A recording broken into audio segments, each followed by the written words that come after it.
Hello again my friends. Now I know what you're thinking, a news video but MoreConsole, you should be playing the game. Well, I appreciate your concern, but I am your humble news servant and I will deliver the goods, all the latest tastiest tidbits of info, even if that means I have to drag myself away from playing the game. So let's do this.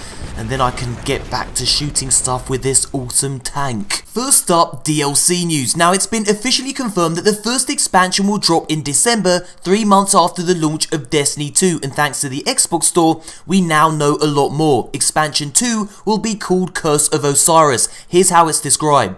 Curse of Osiris continues your Guardian's journey with all new story missions and adventures set in a new destination, Mercury. Journey through time and space to learn the secrets of Osiris, avert a dark future, and rebuild the ties between the legendary warlock and his greatest student, XUR. And here's what you can expect from this expansion. Explore Mercury and its mysterious infinite forest. New story missions and adventures, new themed weapons, armor and gear to earn, new cooperative activities, new competitive multiplayer arenas, and more. Now let's recap the awesome bits. We get to explore the infinite forest on Mercury, expect a brand new Mercury patrol zone, and according to a leak from Kotaku, a new social space too. We'll also get to meet and rebuild ties with Osiris, an enigmatic old warlock who was exiled from the city by the Speaker due to his unhealthy obsession with a Vex. This warlock has a crazy backstory, quite literally. Osiris used to serve as the Speaker's apprentice until he was driven to madness trying to understand the purpose of Guardians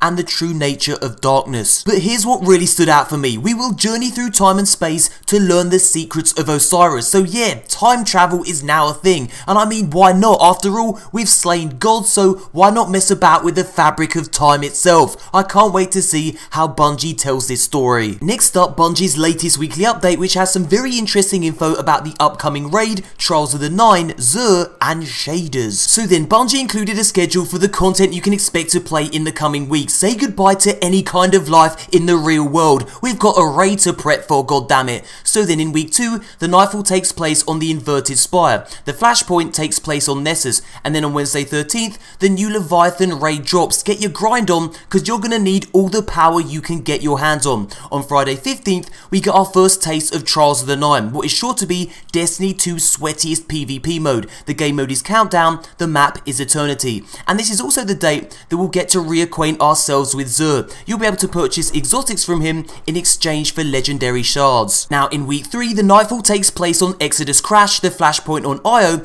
and the Trials of the Nine game mode will be Survival and the map Altar of Flame. And yes, XUR returns again with a selection of exotics. In week 4, the Nightfall takes place on the Pyramidion. Now this is an amazing strike and I can't wait to see how the Nightfall changes things up. The Flashpoint is going to take place on Titan, and get this, Faction Rally begins. Now we have no idea what this is, but I'm certainly looking forward to finding out what Bungie has in store for us.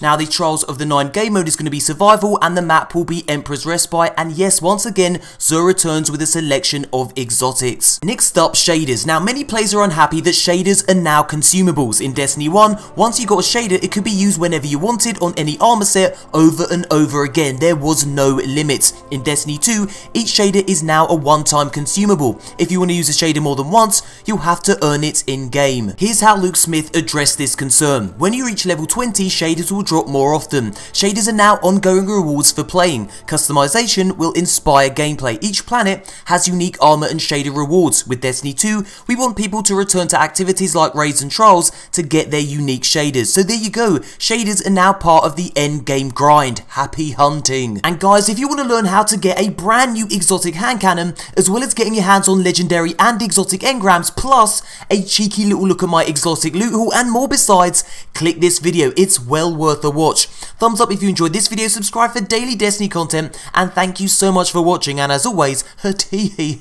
until next time, Guardians.